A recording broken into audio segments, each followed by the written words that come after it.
मैं उमर से शादी कर रही हूँ। उसे छोड़ना मेरे लिए मुमकिन नहीं है। उमर को बता दो कि गुलशन और मेरे दरमियान एक पुराना बल्कि बहुत पुराना रिश्ता था। क्या बात है हमीद, उमर और आयजा का रिश्ता तोड़वाने के लिए क्या हम माजी की बातों को कुरे देंगे?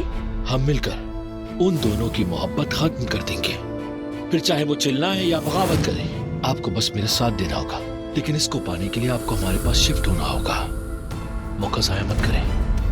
याद है हमीद ने मुझे आधे रास्ते में छोड़ दिया था, उसी तरह उसका बेटा तुम्हें भी छोड़ देगा। ओजान का रेस्टोरेंट जिसने भी छीना है, आखिरकार हम उसे पकड़ ही लेंगे।